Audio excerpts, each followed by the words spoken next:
Sahabat Bahtera, masih banyak yang percaya dengan jimat. Jimat atau pegangan atau benda yang dianggap bisa memberikan tambahan kekuatan kepada dirinya. Saya punya cerita menarik tentang jimat ini.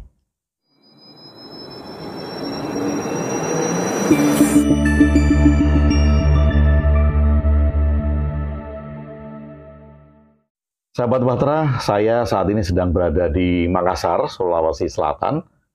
Dan kalau saya ke Makassar, saya tentu bertemu dengan sahabat-sahabat saya di Makassar, ngobrol bareng, sharing bareng, sehingga ada hal-hal yang menginspirasi.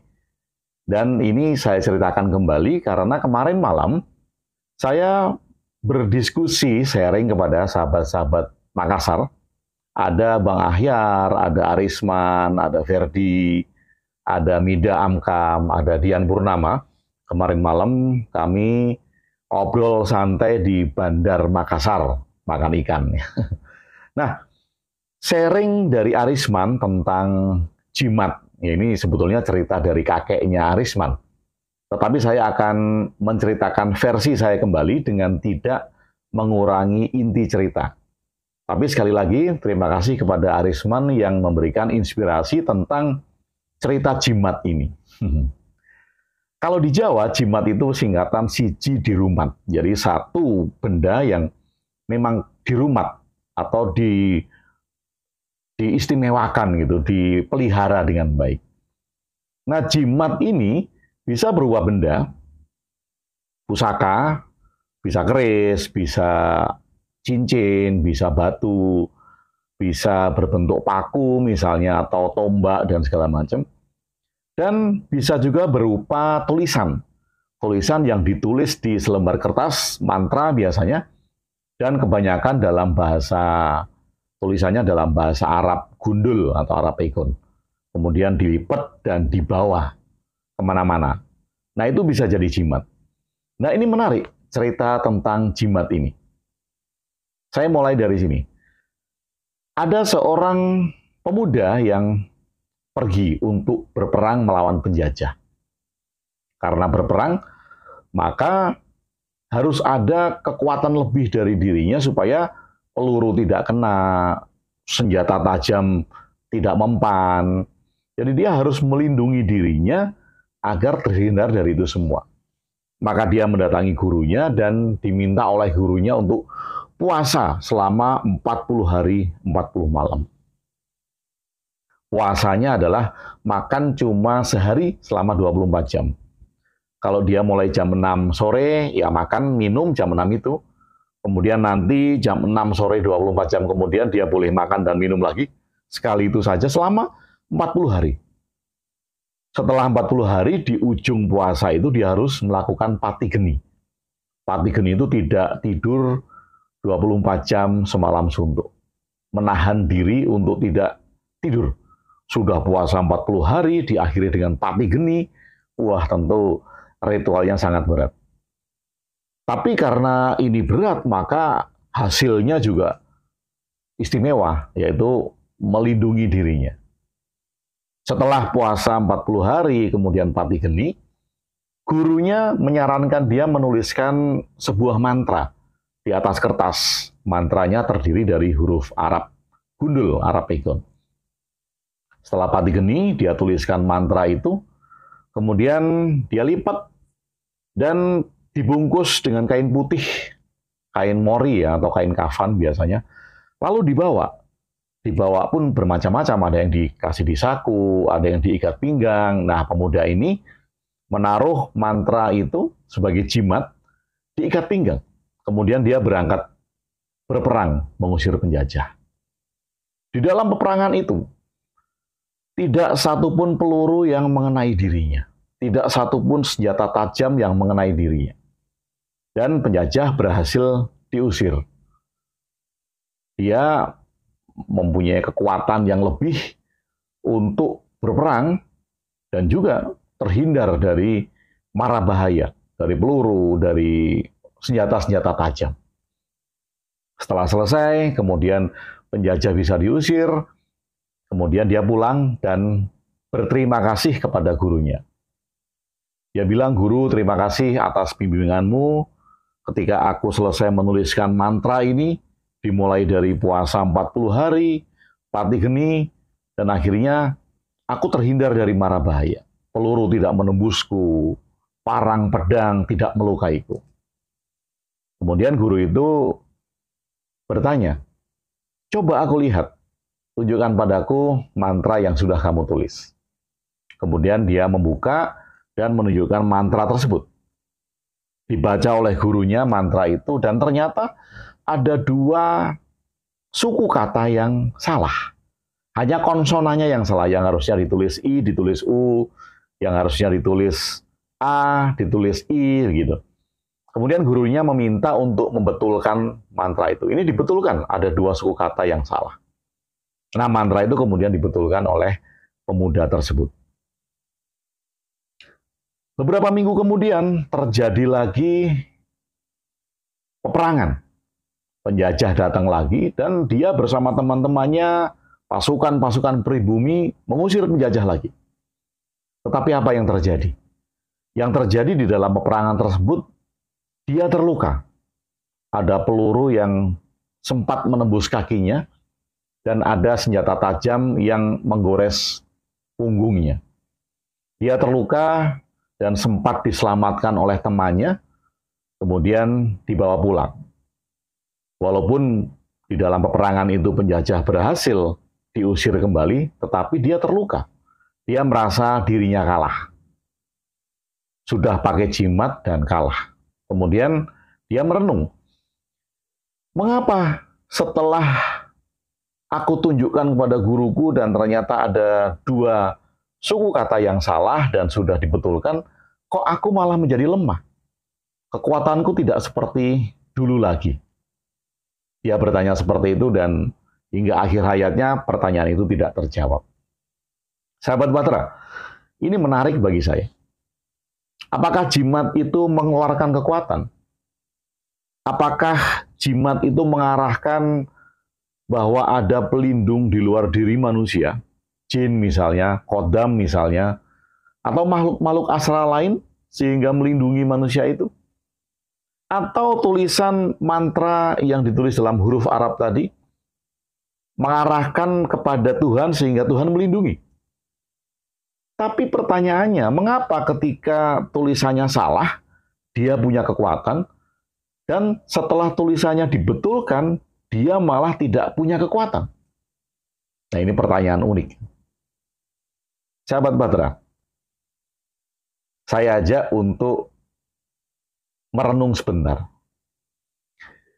Kalau jimat itu mengeluarkan kekuatan dari bendanya ya, entah itu benda atau kertas yang dituliskan di atasnya sebuah mantra tadi, kalau bendanya yang mempunyai kekuatan, tentu pada saat tulisannya salah, nggak ada kekuatan. Orang salah kok ngeluarin kekuatan. Tapi ternyata salah dan mengeluarkan kekuatan. Dibetulkan malah nggak ngeluarin kekuatan. Kedua, apabila ada makhluk lain selain manusia yang melindungi, entah itu dikatakan jin, entah itu dikatakan makhluk astral, entah itu dikatakan khodam, entah itu dikatakan penunggu-penunggu yang lain, kondisinya akan sama. Loh, mereka itu akan datang melindungi kalau kalimatnya betul. Nah, ini kalimatnya salah kok. Kalimatnya salah mengundang mereka, tapi berfungsi. Kalimatnya dibetulkan, malah tidak berfungsi. Seharusnya kan berfungsi kalau kalimatnya betul, dibetulkan itu malah berfungsi. Kalau itu mengundang makhluk-makhluk lain selain manusia, ya makhluk itu datang untuk melindungi orang kalimatnya sudah betul. Tetapi kondisinya kan tidak. Kondisinya kalimatnya salah, malah ada kekuatan, kalimatnya betul, malah tidak ada kekuatan lagi. Atau yang ketiga, kalau kalimat yang ditulis atau mantra itu adalah menuju kepada Tuhan atau meminta kepada Tuhan untuk memberikan perlindungan, kondisinya seharusnya sama dong. Kalau kalimat itu salah, harusnya Tuhan marah. dan tidak memberi perlindungan. Loh, kalimatmu salah kok, kamu nggak meminta kepadaku misalnya. Atau permintaanmu salah karena konsonanmu salah. Dan dengan kesalahan tulisan itu Tuhan harusnya tidak memberikan kekuatan. Salah kok diberi kekuatan. Justru kemudian setelah dibetulkan tulisannya, kan harusnya Tuhan senang. Kalau memang tulisan itu artinya adalah meminta kekuatan kepada Tuhan. Harusnya Tuhan senang dong, udah betul. Tulisannya udah sesuai, harusnya Tuhan senang. Nah ini nih, tulisan yang betul nih, kamu akan saya lindungi. Kan gitu harusnya. Tetapi kan tidak. Tulisannya salah, malah ada perlindungan. Tulisannya betul, malah nggak ada perlindungan. Artinya dengan kita melihat tadi, satu bahwa jimat itu, pegangan itu, tentu tidak mengeluarkan kekuatan. Toh buktinya tadi, ini salah malah ada sesuatu yang melindungi, betul malah nggak ada sesuatu yang melindungi. Kalau kemudian dikatakan ada jin, ada makhluk astral, ada khodam yang melindungi pun ternyata tidak ada. Kan kondisinya sama. Seharusnya kalau kalimat itu meminta kepada makhluk astral untuk melindungi, kalimatnya salah kok. Kalimatnya salah ya harusnya mereka nggak datang. Mereka datang kalau kalimatnya betul. Misal kalau saya akan panggil Anda gitu, saya punya teman namanya Arisman, kemudian kalimatnya betul, saya kirim WhatsApp. Arisman, yuk kita ketemu jam 10 pagi di Bandar Makassar. Arisman tentu datang karena kalimatnya betul. Tapi kalau kalimatnya salah, Arisman, Bandar Jakarta, titik. Kalimatnya salah kan? Itu tentu yang baca salah kan? Ini maksudnya apa ini? Kok cuman Arisman, Bandar Jakarta? Jadi nggak sampai pesannya. Tetapi kan ini unik kan? Kalimatnya salah, dia merasa mendapat perlindungan. Kalimatnya betul, dia malah kecelakaan. Mendapat mara bahaya. Kemudian kondisi yang ketiga. Kalau kalimat itu memohon kepada Tuhan, atau mantra itu artinya adalah permohonan kepada Tuhan untuk dilindungi dari mara bahaya, terhindar dari peluru, terhindar dari parang, pedang, senjata tajam, kondisinya pun harusnya sama. Kalau kalimatnya salah, maka tidak akan ada perlindungan dari Tuhan. Tuhan melihat, wah salah kalimatmu. Kalimatmu tidak meminta kepadaku. Kalimatmu tidak ada artinya untuk meminta kepadaku. Maka kamu tidak aku lindungi. Kan harusnya gitu kan. Tetapi ini kalimatnya salah, dia malah terlindungi. Giliran kalimatnya betul, Tuhan malah tidak melindungi. Ini kalau dianggap kekuatannya dari Tuhan. Nah, lalu dari mana sebetulnya fenomena seperti itu? Hal ini sama seperti kondisi demikian. Ada orang yang sedang menderita di dalam hidup, sedang kesusahan, kemudian ada orang yang mau membantu dan bilang, Tuhan akan angkat semua masalahmu kalau kamu yakin dengan Tuhanku. Yuk, masuk agamaku dengan meyakini Tuhan, sehingga semua permasalahanmu akan diselesaikan oleh Tuhan. Nah, orang yang bermasalah ini bertanya kan, bagaimana kalau kamu berdoa kepada Tuhanmu saja untuk menyelamatkanku tanpa aku yakin dengan Tuhanmu? Orang itu tentu akan menjawab, oh nggak bisa. Syarat pertama kamu harus yakin kepada Tuhanku. Nah, kita mempunyai misteri yang besar, yaitu keyakinan. Kalau simbol Tuhan, kalau jimat, kalau pegangan, itu bertujuan untuk menumbuhkan keyakinan kita, artinya tanpa semua hal itu, apabila seseorang dapat menumbuhkan keyakinannya, semuanya beres. Karena intinya di keyakinan. Sama seperti tadi.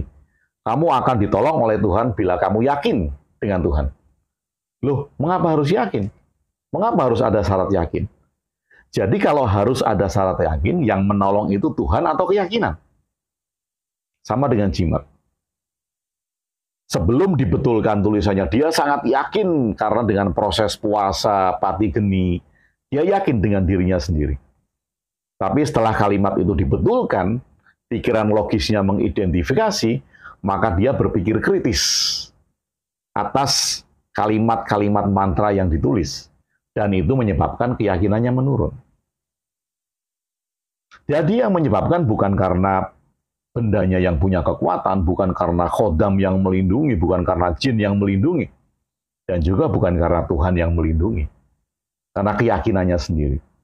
Keyakinan yang bisa menumbuhkan dirinya sendiri. Ketika dia tidak yakin, semuanya akan menjadi sia-sia. Sama dengan tadi kan. Kamu akan diselamatkan kalau kamu yakin dengan Tuhan. Loh, kenapa harus dengan yakin? Toh Tuhan seharusnya karena dia maha besar, tanpa adanya keyakinan dia bisa berbuat. Tapi kenapa saya harus yakin? Ini merupakan refleksi bahwa mungkin saja di dunia ini ada tipe-tipe manusia yang bisa menumbuhkan keyakinannya tanpa media apapun juga. Maksudnya tanpa media ini ya, dia bisa menumbuhkan keyakinannya tanpa media yang dinamakan Tuhan, tanpa media yang dinamakan agama, tanpa media yang dinamakan jimat, tanpa media yang dikatakan mantra-mantra dan sebagainya. Tetapi ada juga tipe-tipe manusia yang hanya bisa memunculkan keyakinannya dengan media. Medianya bisa banyak, medianya bisa Tuhan, keyakinan dengan Tuhan, sehingga keyakinannya muncul.